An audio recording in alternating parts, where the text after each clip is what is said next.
Welcome to Building Hollywood in Media, Music, and Technology. Here's part 2 with Mark Jacobs. I have a few more questions if you have a little bit more time. I know that you said you're not really working or you haven't been working in Hollywood the last year and a half so much. You've been working more so using your gifts to build God's kingdom in Hollywood or to build God's kingdom in general, using the cameras, using the films, using the lights. You're using your gifts to build up God's kingdom.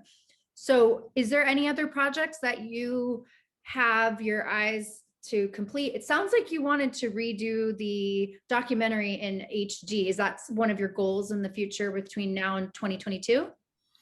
It is and isn't. I'll just back up really quick. I prayed for the last 3 years that if God was done with me being a bright light in the dark pit of Hollywood, that He would grow my company, ZZYZX Films, in the direction of doing more philanthropic work for different organizations that are doing good. Specifically, Christian organizations would be nice, but I would take on anything from anybody that's doing good. Branson to whoever. And during the pandemic, when it started to come back, when the slow, like probably February, I did a short for a White Rainbow in India who serves the 47 million widows in Wow. that country. They are shunned by when a husband dies, the wife is shunned by not only his family, but her family, kids or no kids. Most of them have kids, and they call it bad karma. And so they're Wow. literally thrown out in the street and Whoa. defend on their own. And they're homeless and they have no money and they starve to death. And the children are starving and they're taken advantage. They're sold into slavery. And so this organization pulls them in Wow. and provides for them a whole new life. And Amazing. so I ended up doing a short for them. And then Providence Healthcare and Providence Kids Care, who is the only hospice for children in the entire state. I'm doing all of their short films now. Illumination Foundation in Orange County, who pulls people off the streets, specifically women with children that are truly homeless. They've been evicted, they've found themselves without money or whatever. Their husbands have left or beaten them or whatever. I'm doing their work as well.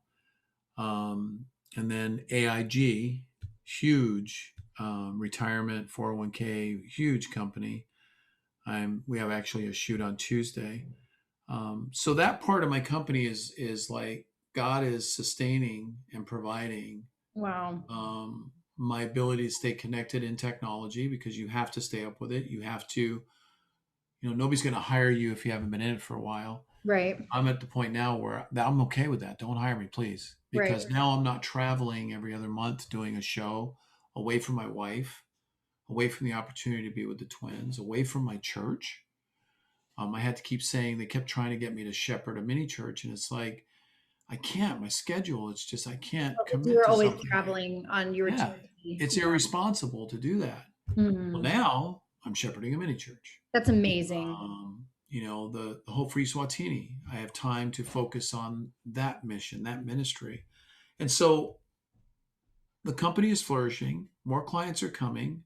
I'm doing another one for another company called Phenomenix, which is all into biochemical. They support the foundational aspects of all the research and studies for clean air, clean water, you name it. They're a huge company. I did something for them about 4 years ago and now doing another. And they provide a very healthy wage.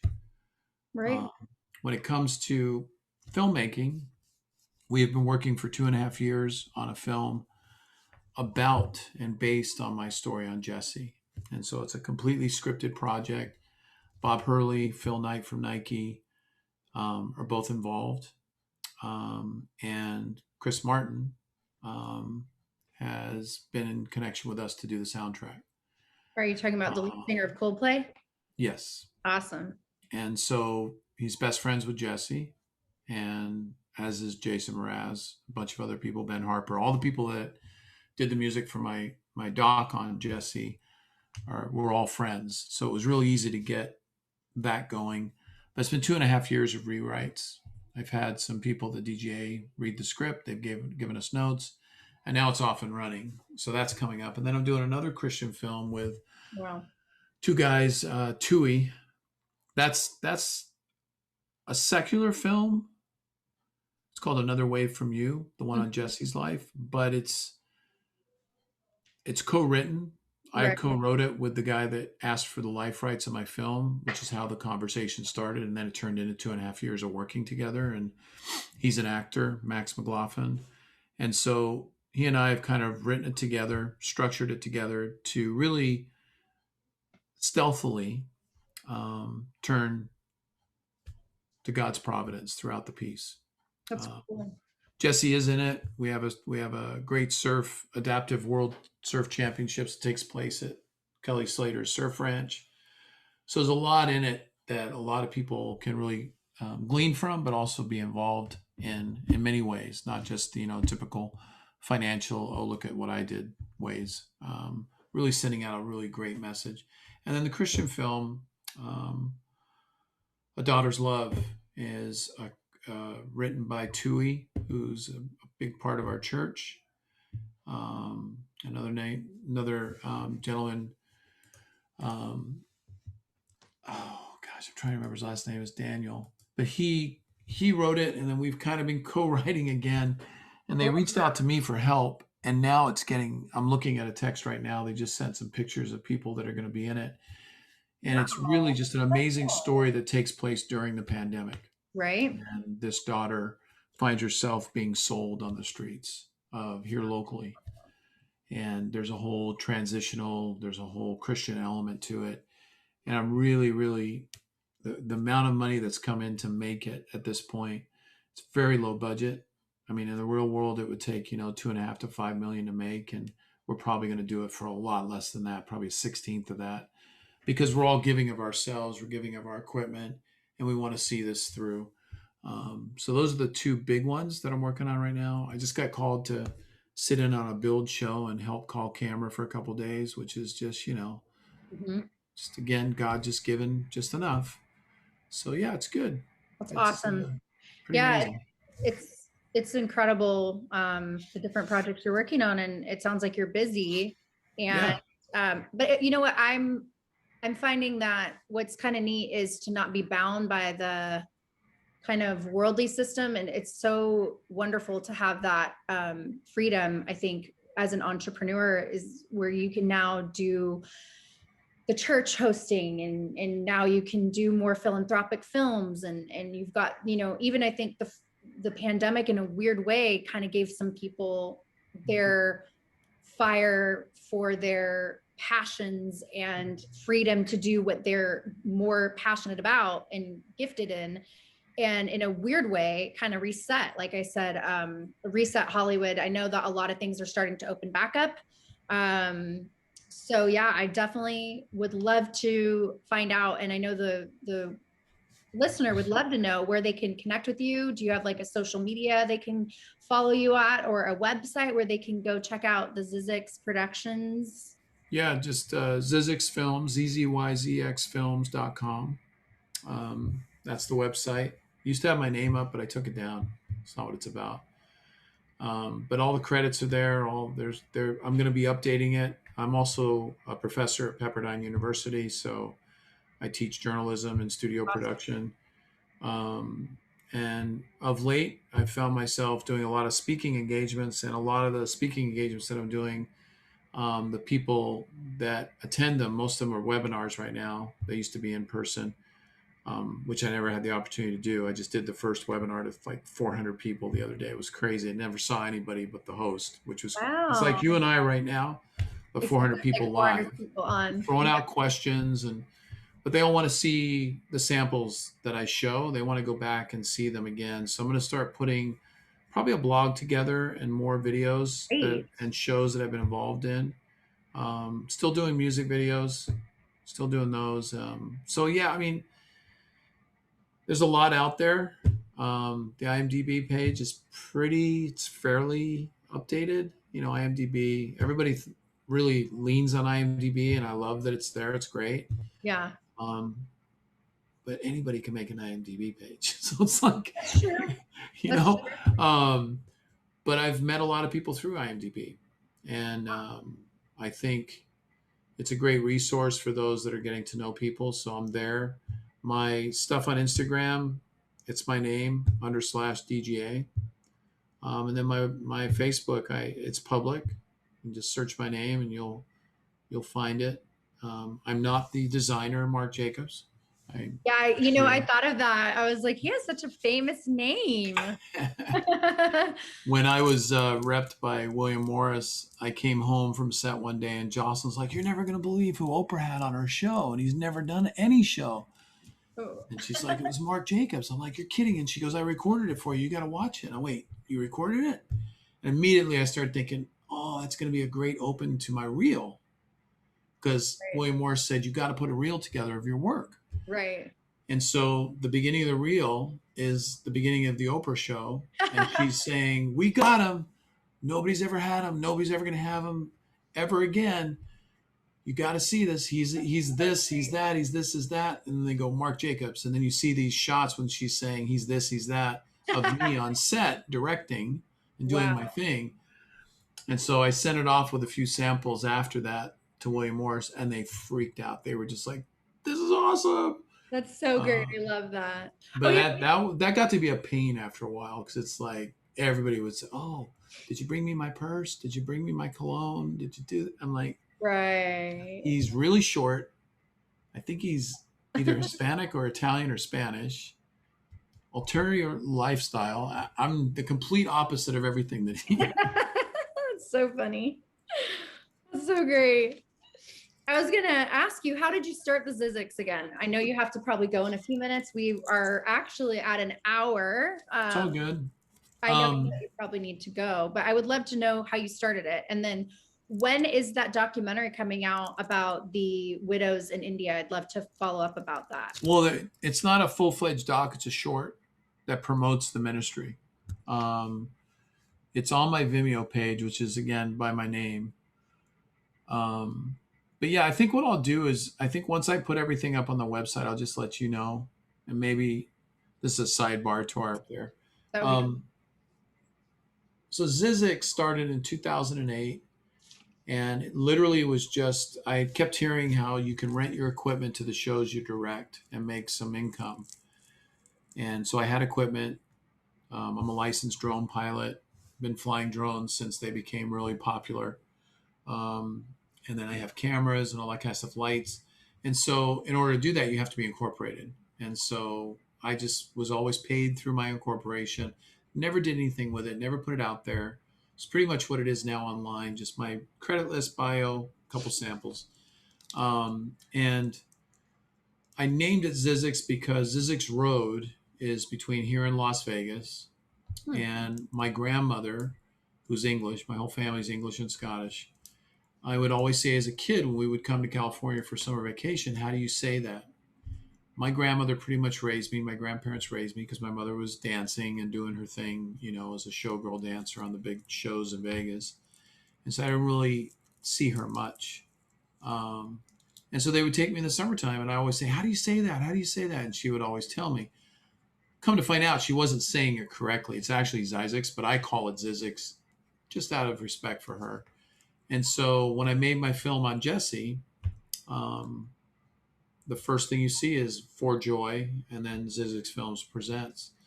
And then Hurley, because Bob helped us with all the shirts and merchandise, I had Joy kind of put back here on the backside. And she was a huge influence in my life, and just an amazing woman. Absolutely just, oh.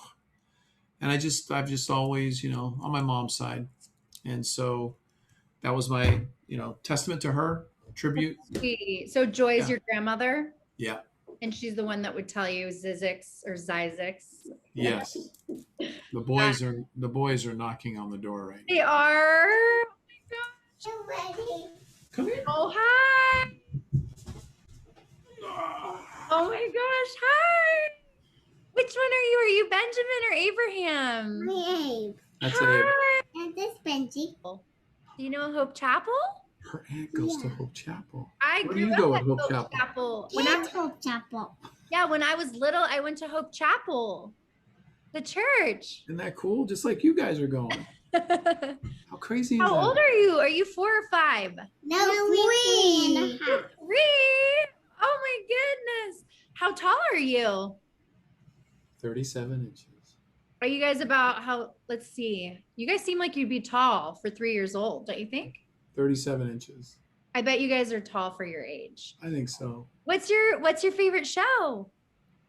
I don't know. Coco Melon and Blimpy. What is it? Coco Melon. Sometimes we watch Coco Melon. Sometimes Coco? we watch Blimpy. Coco Melon and Blimpy. So cute. Okay. Enough You're of that. awesome. I don't want to see your teeth. Thank you for coming onto the show and the podcast, and you're such a blessing. And I'm so it was so nice to meet you boys. Say bye. They're probably gonna go play. They are adorable. They're our special guests today. Yes, they are, for sure. I love it. And I adore kids. And oh my gosh, they're just so sweet. I can't believe they're only 3.5. They seem very advanced for their age. They speak in sentences. I mean, they look at a smoke detector and go, that picks up carbon monoxide. Oh my gosh. No, really, they are advanced. Because I worked with kids at Spectrum Health Club for over 8 to 9 years. I was the receptionist there, and I would book the appointments for the parents that are working out. And You would know. I know all the families, and so I can pick up if a kid is advanced, if a kid is well behaved. They seem very well behaved. They are. And precious. Yeah. They're Thank so you. Cute. Oh my Yeah, god. they're very adorable. They're little angels. Well, Yes. and I just want to say thank you so much for your time and for coming on. And well, I was just going to ask you really quick about your parents. You know, you said before you got saved, obviously you were raised in Las Vegas. You're one of the 3 men that raised you was affiliated to the film Casino, played by Robert De Niro. I don't know the connection to that. I know you said, I think Marty or Marty. Explain the story. Yeah. Yeah. So best friend. my dad was, I don't know if you've obviously been to Vegas, I'm sure. Yeah, I have been. So it's really easy to get into the casinos. It's really hard to get back out. They make it incredibly difficult. You have to go through all of the, machines, tables, all that stuff. And so what they do is they put the restaurants and all the entertainment inside. So when you come out of those restaurants and entertainment, you've got to go through the casino maze. Well, my dad developed that whole system, and Marty did.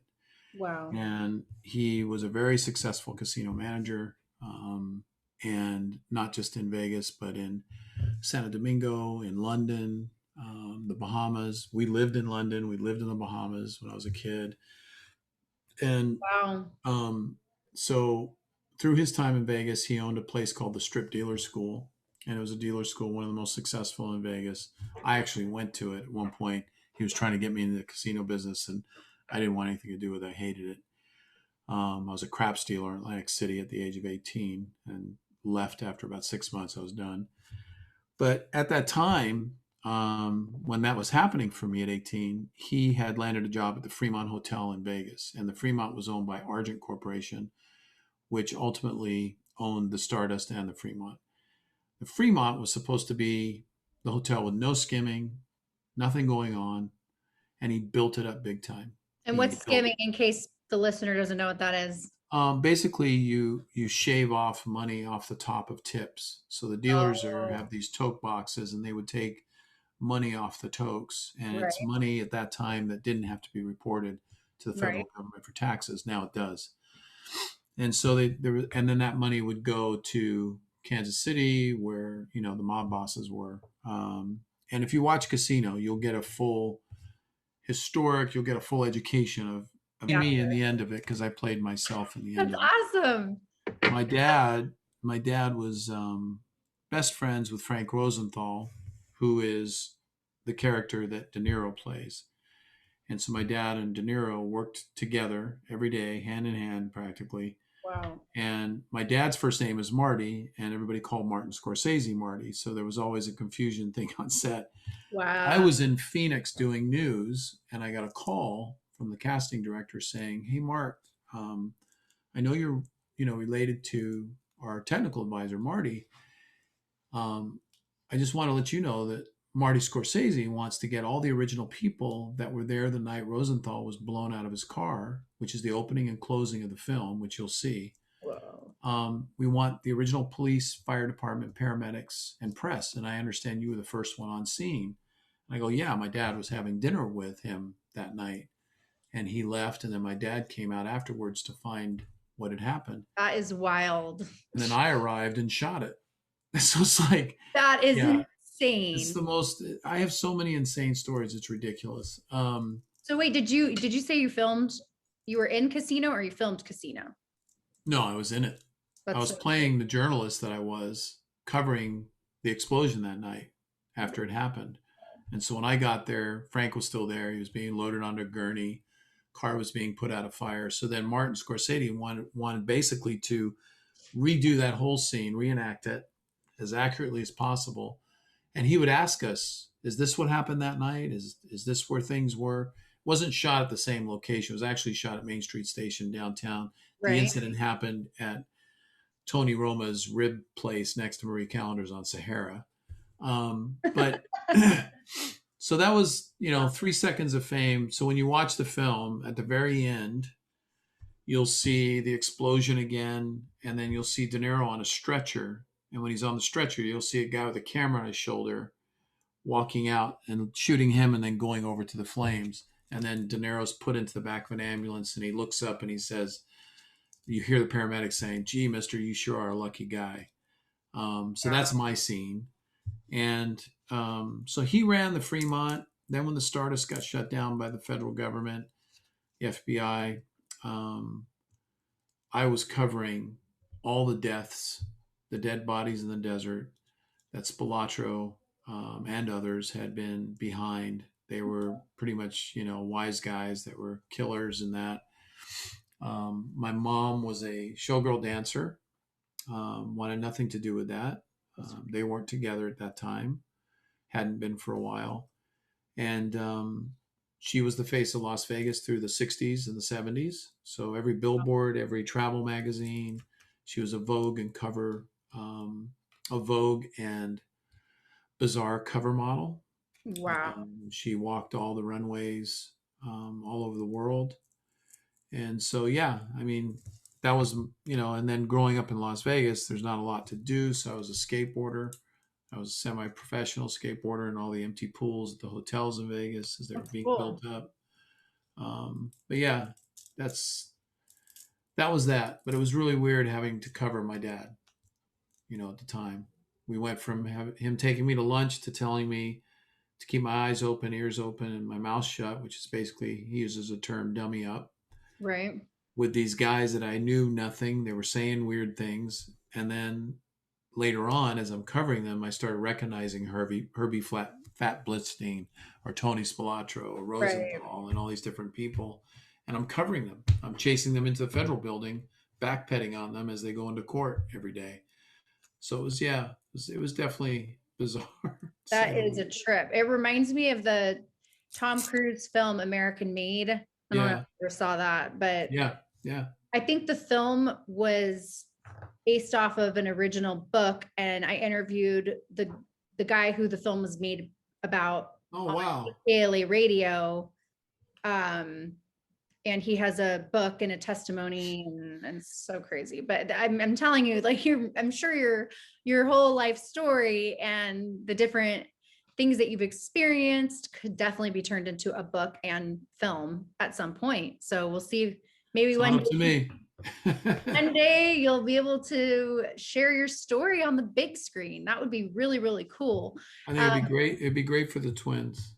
It would. Oh my goodness. Yes. And the Lord has such great plans, not only for you, but also for the twins. And I'm so inspired and encouraged to see what God's going to do in your life. And it's cool that God kind of, similar to what he did with me, you know, he took me out of Hollywood and pursuing secular music. And now I'm doing more worship and Christian radio, Christian television, podcasting. And I would have never thought I was going to be on the largest Christian television network. I was like, yeah, right.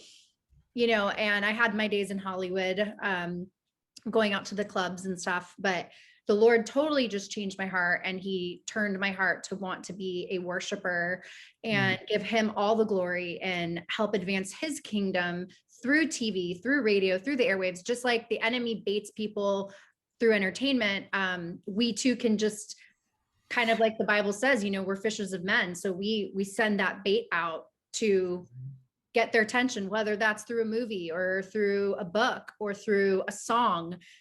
You know, some people, they may go to like, well, I don't know if Jesse's story is a Christian story, but like I loved this Bethany Hamilton story. That's kind of what Jesse's story reminds me of. You know, she had a book out, Soul Surfer, when I was a teenager, and I've always loved the Lord. I've always had a strong relationship with God since I was a kid, but you know, and in those teen years, like that book really encouraged me, because I see this young girl whose arm was bit off by a shark, and she's saying, I can do all things through Christ who strengthens me. And she said, right before the shark attack, she asked God, can you please use me? And it's like, he answered her. Then she, you know, continues to surf. And I don't know if you saw her latest documentary film. You know that her brother's my best friend, right? No, I didn't know that. That's crazy. Noah's my best friend. And I've actually so been to crazy. Bethany's place, and we've gone paddleboarding on her boards, and Wow, that's amazing. she's an amazing person for sure. It's unbelievable. There's a new documentary that came out called, I think it's called Unbreakable. Yeah. And I went to the film right when it came out, like I think it was a year or two ago. And it's so funny. So the guy that shot all the water scenes, yeah, is shooting our scripted version of I was gonna say you should have him get involved. He's awesome. I actually met him when we went in to see the film at ArcLight Theater in El Segundo, and I just walk in and God's like, here's Hollywood right here for you. There was all these surfboards lined up. It was their premiere. Apparently Bethany was there with her kids, but they were tired, so she was up, and I went to like one of the later showings, so I missed her, but I would love to meet her at some point, because she's so impacted my life. And I'm like, even if I can impact one person, their soul for eternity with this podcast, it's worth it for me. It doesn't have to be 5 million. It can just be one. But it's just like the Bible says, what is it for a man to gain the whole world but lose his soul? You know, and it's fleeting. And so if we can give our gifts back to God, I feel like now more than ever, we have the most powerful tool, which I shared this with TBN and Juice. Well, you can't really see it because my screen, but I'm like, maybe in front of me you can. Yeah, I need to do it like that. I'm invisible, just kidding. You know, we have a computer essentially in our hands. We have a lot of responsibility, and you know, we can use that to glorify the enemy or to glorify God's kingdom. And I feel like, you know, social media can be a tool to spread the gospel, to spread scriptures and hope to people.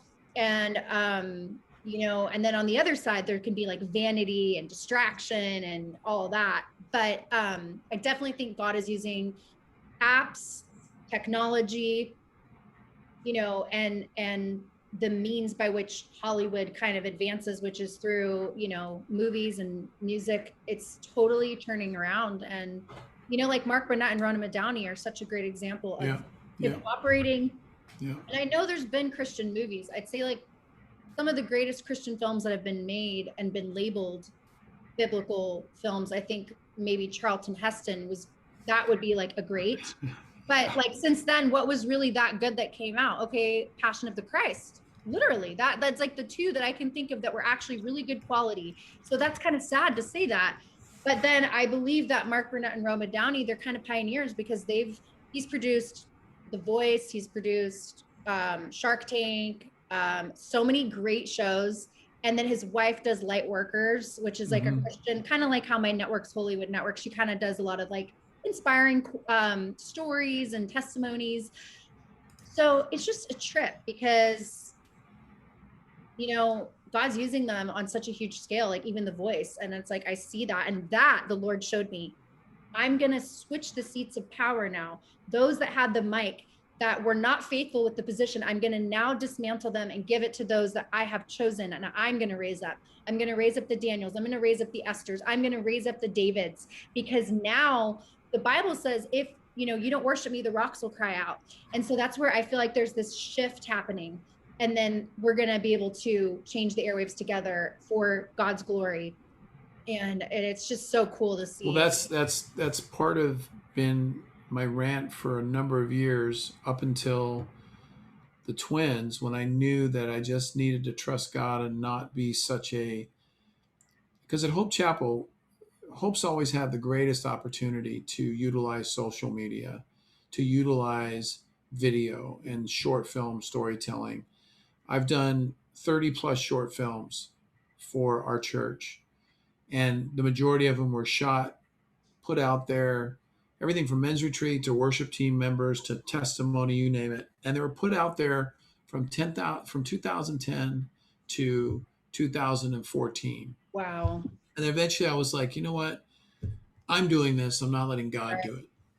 And then he steered me in the path of Eswatini.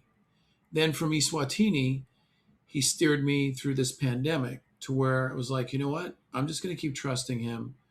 And the pandemic revealed how we can pull people across the threshold of our auditorium into our church through social media, through connecting with people, with giving a tool to somebody that has a discussion about Christ and says, you know what?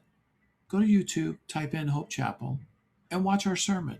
Absolutely. Go to Instagram, type in Hope Chapel, and watch Worship Wednesday or sermon reflection. Yeah. Now you've got these tools at your fingertips that you're drawing the lost in with.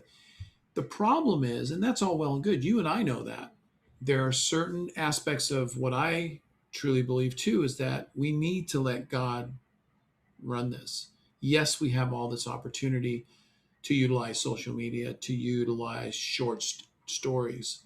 The technology and cameras and editing now is at a point now where I'm flourishing, and I love it because it's allowing me to think and create as quickly as I think. As quickly as God gives it to me, I'm able to shoot it, cut it, produce it, put it out there. We have to be responsible with it, but we also have to know that God's going to use it as he wills it, not as we push it. And that's the difficult part. And people at the upper levels of any church that are an older section who don't use technology at all, they don't have email, they don't use cell phones, there's a lot of them out there, they're not going to embrace that. They're old school, and I respect that because that's how God's using them. Right. But those of us that have the ability, it's patience, it's doing what you're doing with this podcast. I was going to say two things.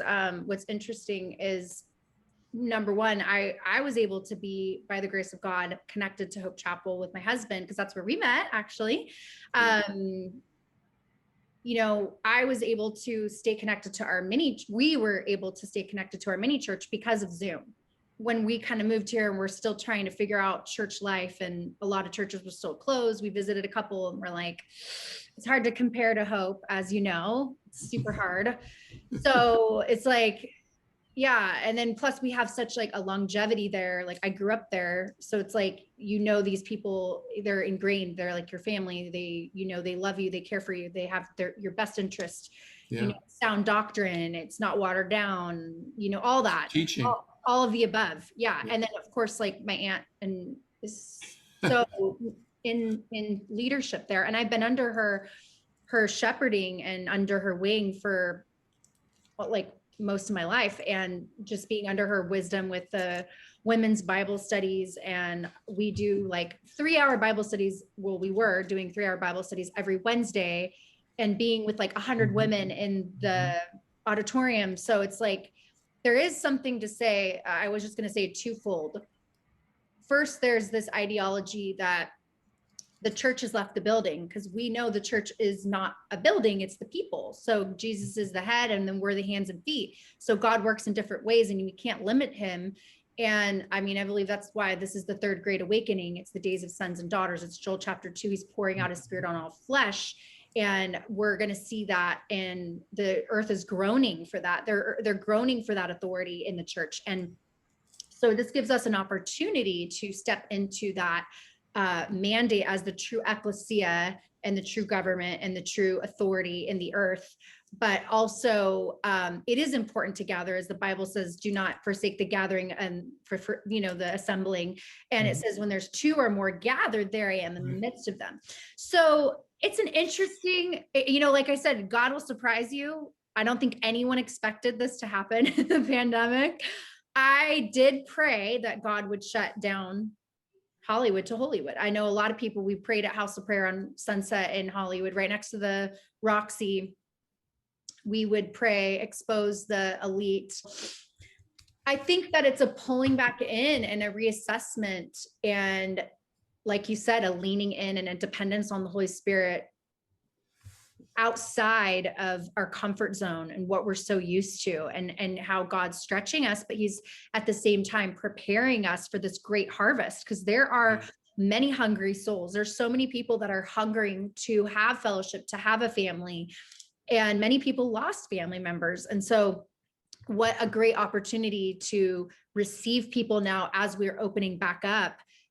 It's kind of like God's pushed the pause and the reset button, and now we're in a new era now. We're in the that's era. that's the revival mentality. Yeah. I think it's going to be gradual. Right. I pray that it's immediate Right. for selfish reasons, so we can just see what's next. I'm excited about what's next, but Right.